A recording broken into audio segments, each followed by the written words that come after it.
The Nintendo 64. It's an amazing console that was supported with releases and add-ons from its release in 1996 to 2002. Amazing games such as Super Mario 64, Banjo-Kazooie, GoldenEye 007, Perfect Dark, The Legend of Zelda, Ocarina of Time, and Majora's Mask, Star Fox 64, Mario Kart 64, but do you remember hearing about some sort of elusive game called Kitty Kart 64? Welcome to Kitty Kart 64!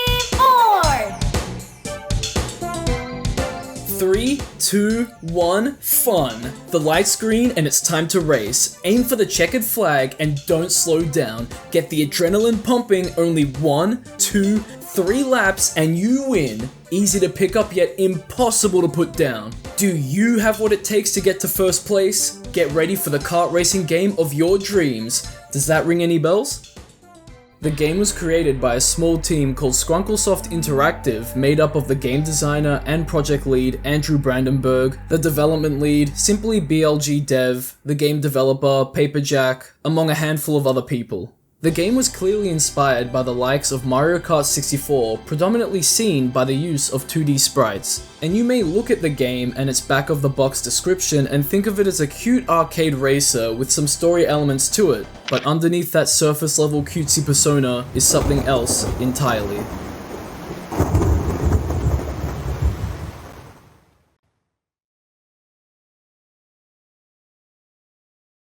Welcome to Kitty Kart 64!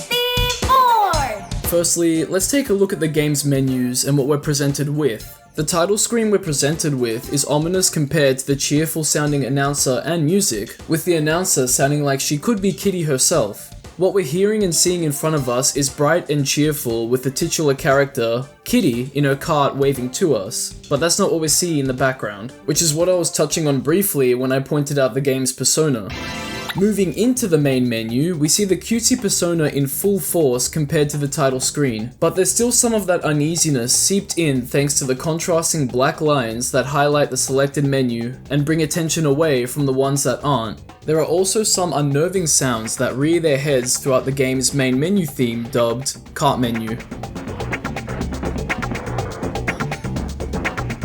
Starting from the bottom, we have Quit, which does exactly what it says. But it's odd for a Nintendo 64 game to have, considering that you just turn off the console if you want to stop playing a game. The settings menu is fairly simple as well, giving us the options to change the sound effects volume, the music volume, and to make the game full screen. The full screen option is pretty strange as well for a Nintendo 64 game, but it must be a developer debug thing accidentally left in the game. The multiplayer menu doesn't seem to work either, despite having 2 controllers plugged in for split screen. What's more perplexing is the way that the controller we see is laid out. There's just too many buttons. There are buttons on the left side where the D-pad is that shouldn't be there, no start button either, the A and B buttons are differently shaped, and there are 5 C buttons instead of 4.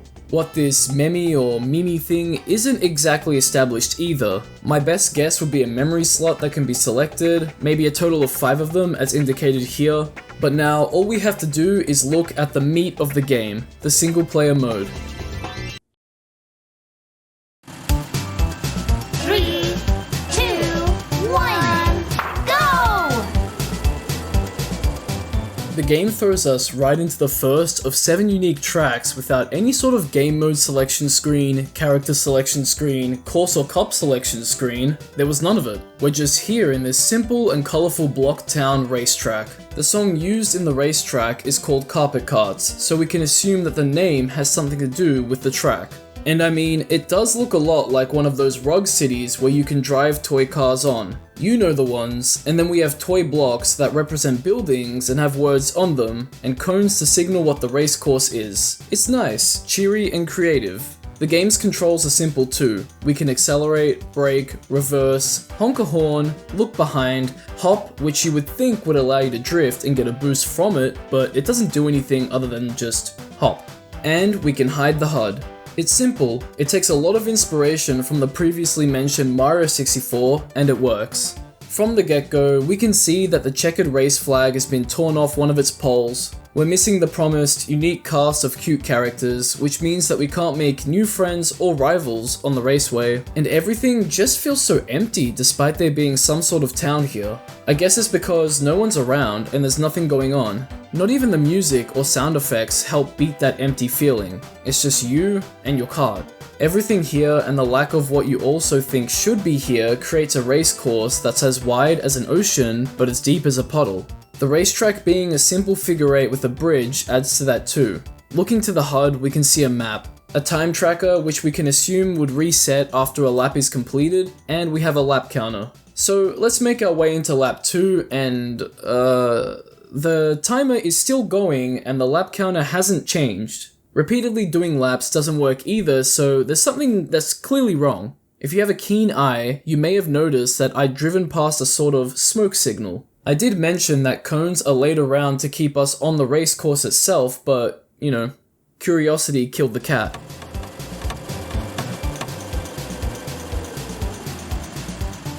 It wasn't a smoke signal, but a red kart smoking from its engine and missing its driver. You can drive around the rest of the map outside of the race course and you won't find the driver, all while the music gets quieter and quieter until there's complete silence, minus your car's engine and honking of course. There have been road signs and cones littered throughout the level signifying to us, the player, to avoid going here since it's not part of the race track. Well, we can see signs warning us about the dead end and to turn around at the end of the map, but there's nowhere else to go. Nothing else to see, so there's only one thing, really, left to do.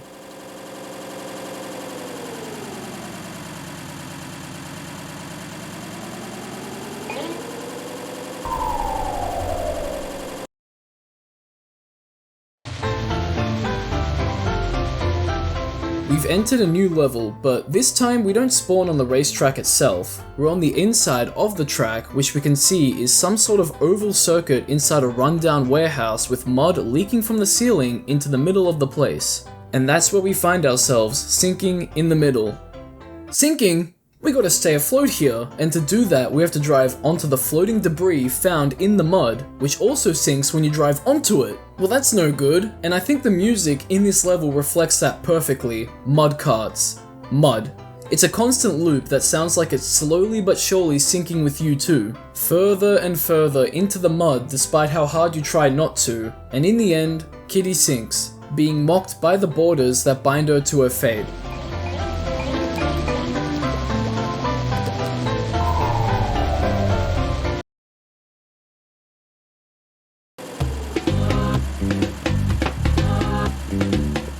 Now we find ourselves in a desert race course with small palm trees, a lake, pyramids littered throughout the place, and a blacked out checkered line.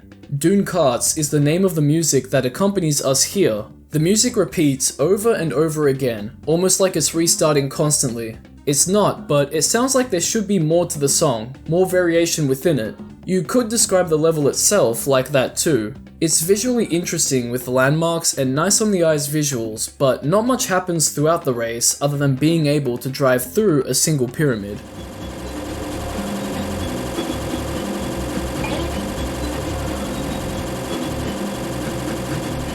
The visuals and the audio continuously glitch out, but it doesn't look like there's a way out of here. Despite the checkered flags being up too, the lap counter doesn't change either when passed through to hit the second lap. So, what now?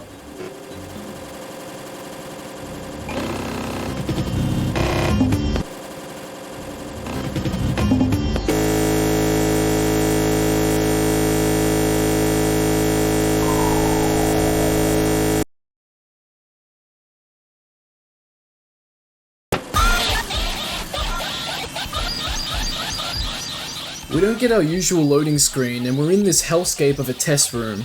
The music in this level is called Karts. What could Psy mean? Psycho? Psyche?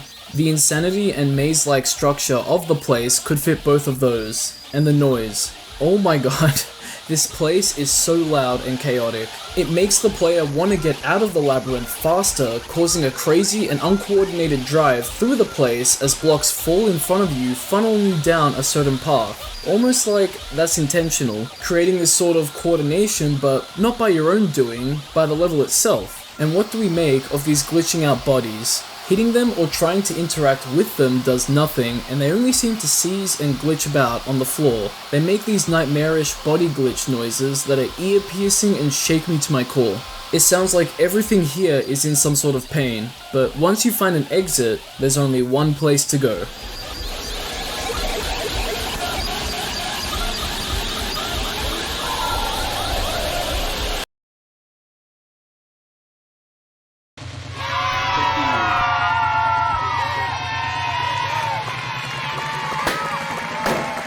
The loading logo is back, but we're in some sort of void with balloons and signage that looks like it should say congratulations. Even the level's music matches a similar signage and looks like it should say congratulations. You'll notice that we have a different objective here, and the racetracks, if you could even call it that, map is not found. Map 006.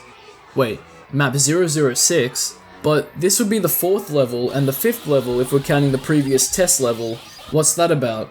Now the objective here is to pop the balloons found throughout this level, and popping one creates a pop and a nice celebration sound. But you may notice that some balloons gush out blood, accompanied by screams. They're moving and look like they're filled with blood and guts compared to the other balloons. Somehow, the screams blend in with the cheerful and celebratory music found within the level, creating a sort of uneasiness. That plays into how the level is structured, where you can barely see in front of you, and any out of the ordinary sound could make you antsy and quicker with popping the balloons. And that's what you'll hear in the form of heavy breathing as you get closer and closer to finishing the objective. You'll also notice that the music gets quieter and quieter too compared to starting the level, amplifying the creepiness and uneasy feeling this level creates.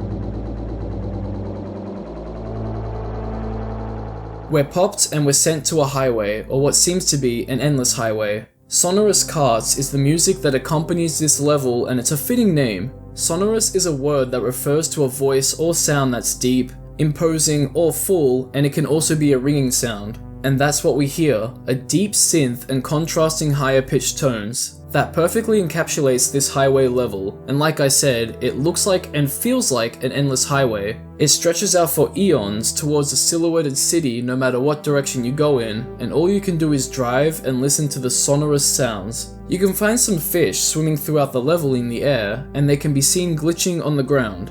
There's some road cones and barriers too, and this place has no map. That could indicate to us that this isn't a racetrack but some sort of other level that could have been normally accessed. Or maybe it's not meant to be here at all. But the endlessness of the highway can be broken up by taking a turn down to another level. There are 3 levels to this highway, and the bottom one is filled with water that can still be driven through. You'll also notice warning signs next to ramps on the edges of the highway, so you know what that means.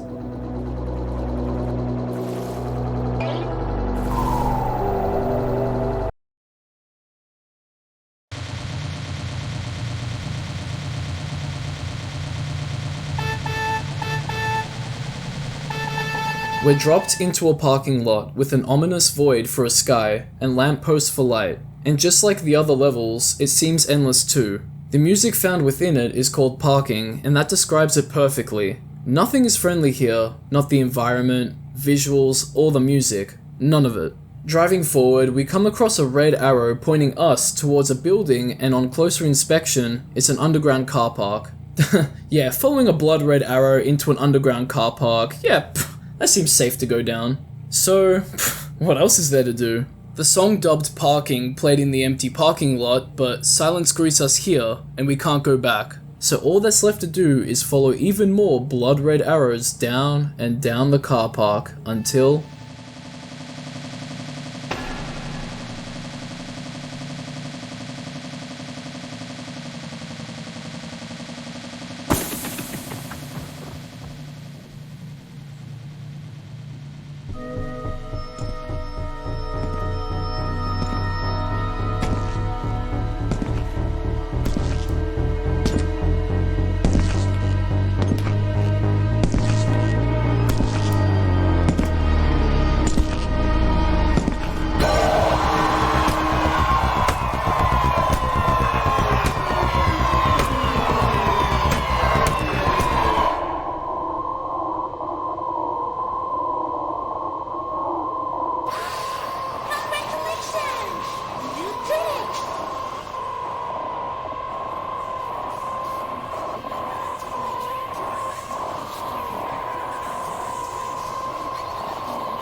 Kitty's tires are slashed by spike strips. She's brutally beaten, her teeth are knocked out, and she's left there to drown in her own blood. And then the game shuts off. What the hell just happened? Whoever did this looks a lot like the glitching out bodies we saw in the test level, but we see that it can obviously move, has a face, and most likely set up this trap. The song that plays during the final segment is called Teeth, which, just like every other song in this game, is very fitting. And where did we end up anyway? It's just a road in a void underneath a car park. And who is this guy? What's he doing down here? What the hell's going on with this game?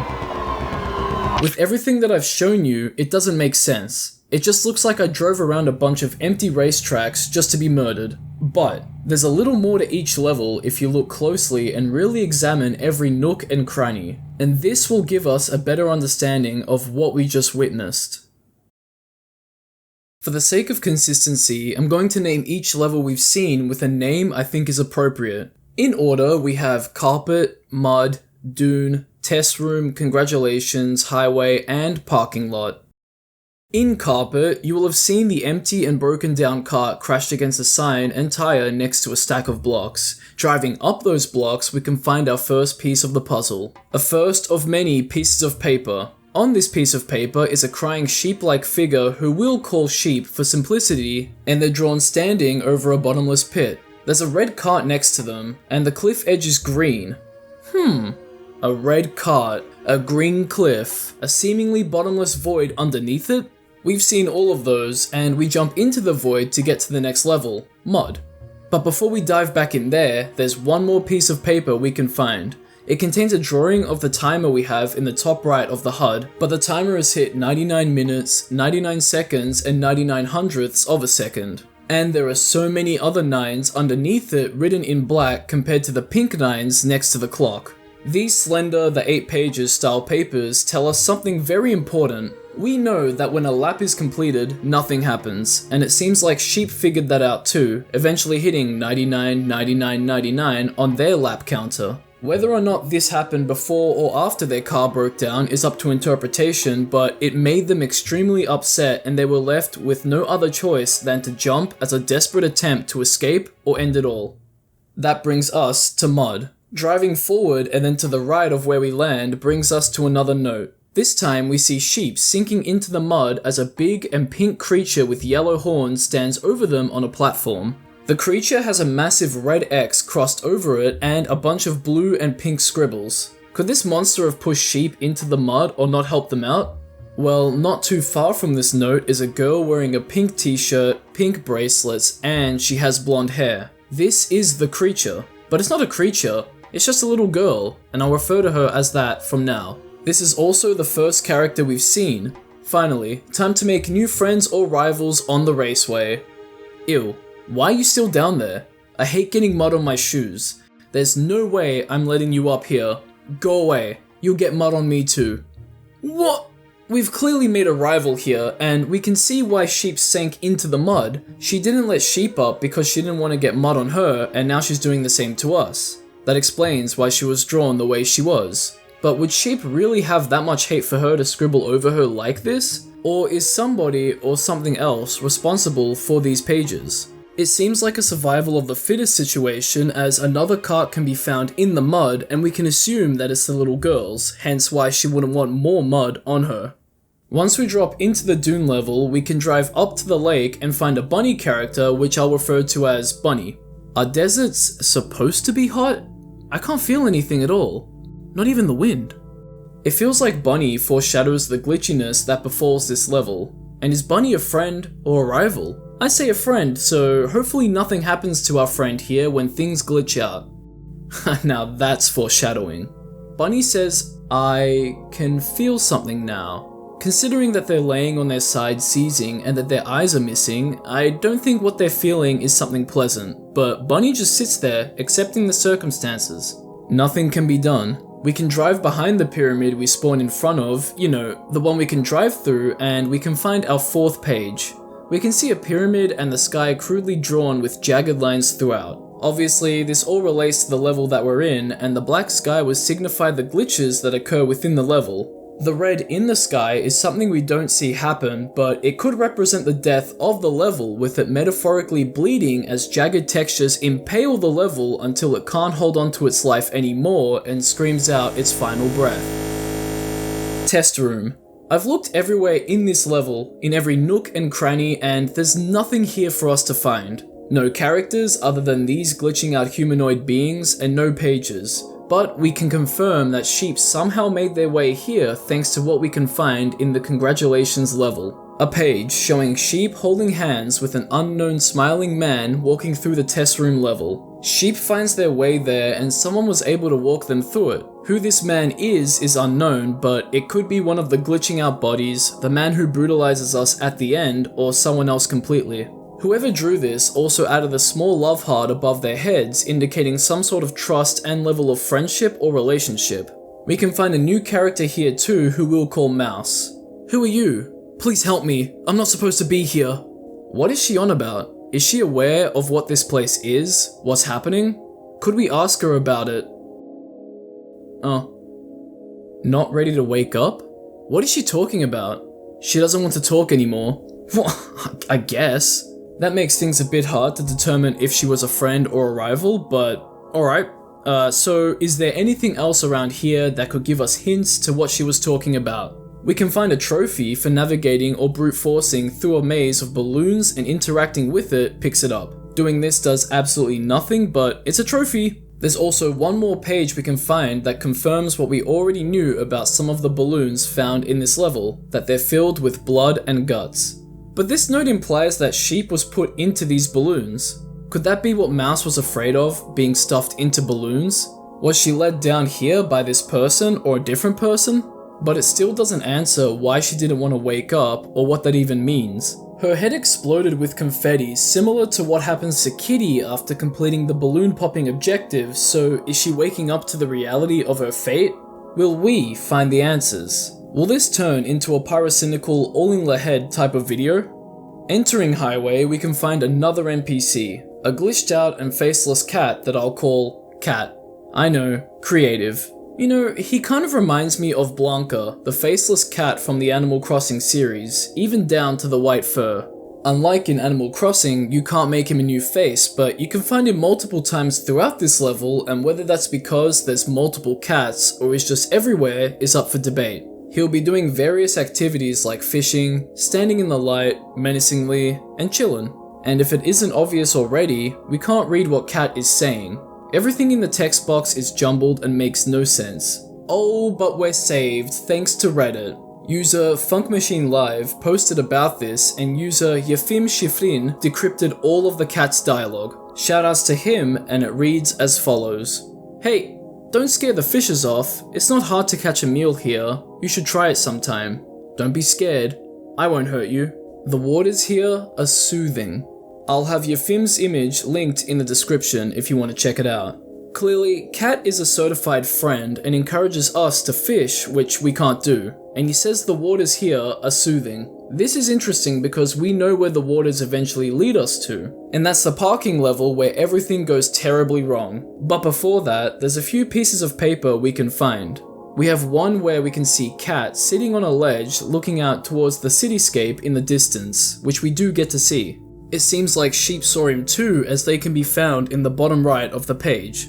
There's a page with sheep drawn being surrounded by darkness and crying out what looks like tears or blood. It could be, but seeing as there are other colors in front of them that seem to be part of the crying, they could just be crying out colors in this drab and dank area. The pink and cyan colors are what we see in the game's test room, menus, and HUD, so there has to be a connection there, right?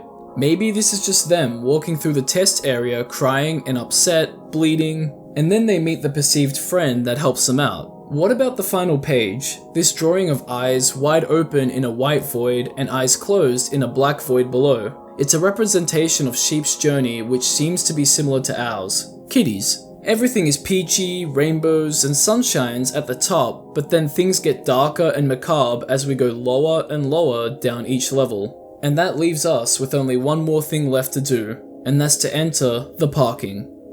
We make our way to the underground parking lot, and there's an interactable on the right of it. It's a bunch of teeth and blood. Is it sheep's? someone else's. Regardless, it's something we're very familiar with. So where does that leave us? Are our questions and mysteries answered? Well, we have a small story we can put together thanks to the pieces of paper that follows Sheep's story and in turn alludes to some of the stuff we'll see or go through. In a general sense, we can tell that Sheep plunged from level to level, met a stranger and then most likely was bludgeoned to death and stuffed into balloons. But when it comes to specifics, Sheep, not being able to end the first race, Karpet, and hitting the time limit has their cart crash and break down on top of that. Not knowing what to do, they take the plunge off of the level to move past all of this. Somehow, they make their way to the mud level and meet Little Girl, who doesn't let them onto her platform away from the mud, so they sink. Into the dune level, we find out that the level has absolutely shat itself and collapses in one massive pain scream. Bunny's status after this is to be determined.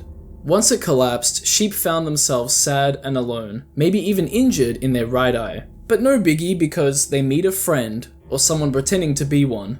Going into congratulations, we find the balloons full of body parts, one or some being Sheep and who knows who else. But before getting here, Sheep was taken away to be killed and we found their teeth. At least, that's what we could gather from everything we've seen, right? It's just a theory, but do you see where I'm going with this and the connections I've made? I think the general steps of Sheep's story are pretty obvious, but it's the finer details and steps that's a bit difficult to figure out and piece together. We could also metaphorically be the sheep, seeing what's happened before and what will happen to us and what we'll see through these pages if we go down the rabbit hole and find out. And we can see what's coming with every playthrough and see the same warning signs over and over again. Our cart doesn't break down, nor do we find this fellow in the test room, but maybe it could have if there were other gameplay options. From everything shown, Kitty could have been stuffed into balloons too. After all, we do get a congratulations screen upon completing the game, and there are congratulations screens found within the void of the congratulations level. The congratulations are typed up terribly because this whole area and the context of the balloons are terrible too. And what happens to the friends and rivals we come across? It's unknown, but safe to assume they just stick to the levels they're bound to. Despite their interesting dialogue and interactions, what else can they do other than sit and accept their purgatory-like fates? And Kitty will always meet her fate at the hands of the nameless humanoid being.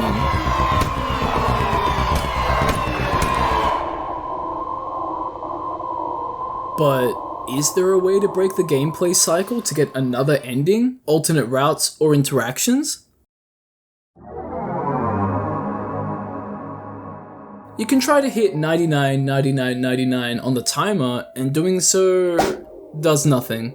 It resets the lap timer to 000000 and that's where it'll sit, with varying success. Restarting the game will fix this, and so does starting a new game. Trying to get a higher lap counter on any racetrack doesn't work either, no matter how hard you try. You can't get permanently out of the mud in the mud level, there's no stopping the dune level from collapsing, unless of course you find a way to jump out of the map, which you can, like so. But it doesn't change anything. There's nothing to find in the test room level and no way to get to the other parts of it beyond the jump. We found everything there is to find in the congratulations level and nothing else to see on the highway level, nothing else to see in the car park beyond the underground parking entrance and teeth inside, which brings us to the ending. Reaching the previously mentioned 000000 on the lap timer doesn't seem to change the outcome of things, nor does this cone. This damn cone. It's the game's last warning to us to stop, and I thought it could be our savior since it's an object we can push.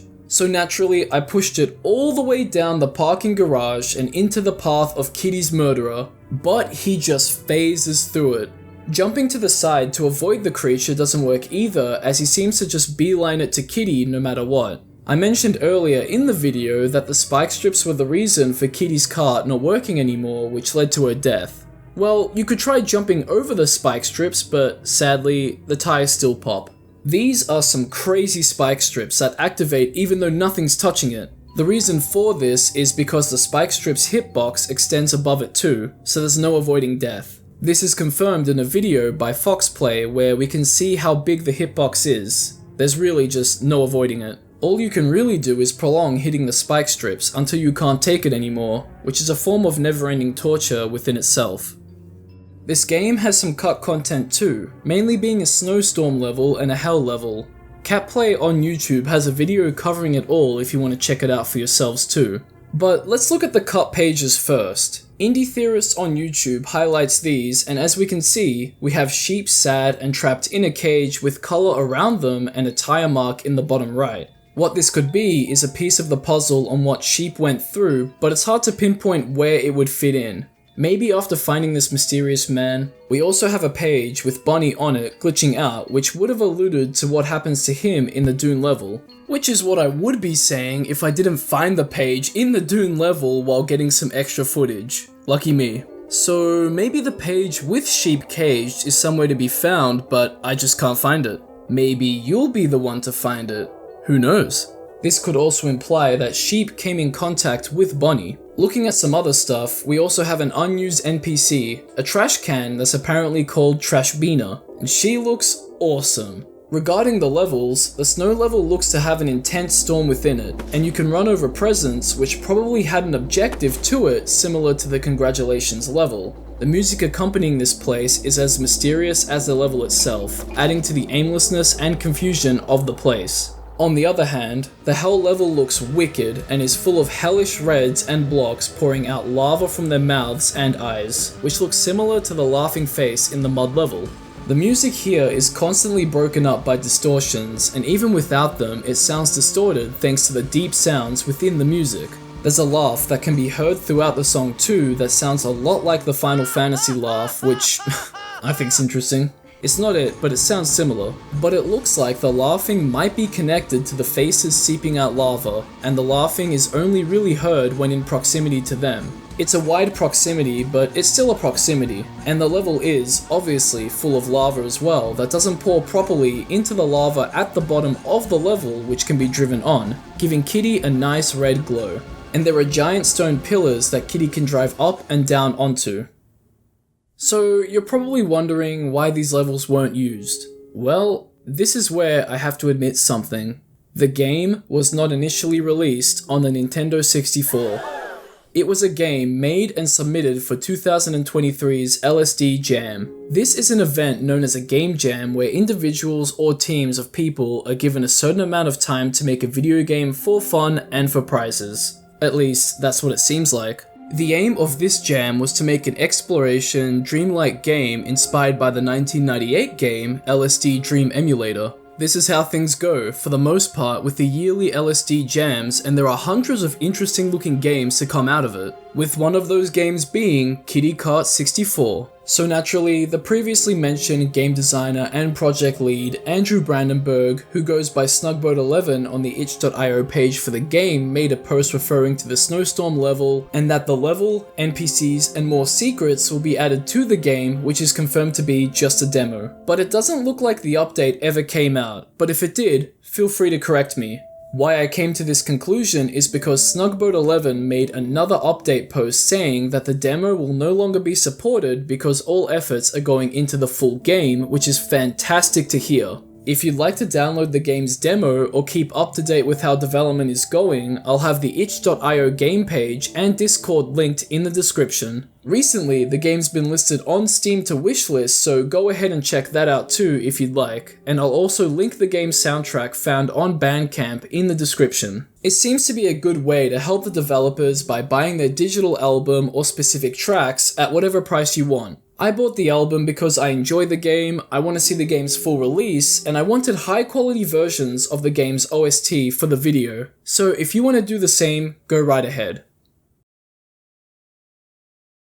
So what are we left with here? An excellent and intriguing video game demo called Kitty Kart 64. In this demo, we played as Kitty and raced around by ourselves before we started to dive deeper and deeper into what's going on. We did this by going from level to level and seeing new things and meeting new NPCs. And in the end, Kitty is beat down by an unknown person. We've looked at the small amounts of story elements scattered here and there which allude to events that we may see and show us what happened to the NPC we've dubbed Sheep. All we can do is see the warning signs given to us, but everything happens all the same, over and over again. As development of the game continues and we get closer to the full release, I'm sure the devs will post about how development is going and other updates that are worth sharing. And that brings us to the end of the video. Thanks for watching all the way through. Like, subscribe, comment your thoughts on the video and Kitty Kart theories down below. I know you have them. Check out my Patreon and other socials linked in the description too. If you join the Patreon, you can have your name in the credits like these absolute legends too. Shoutouts to them, shoutouts to the free members too, and I'll catch ya in the next one.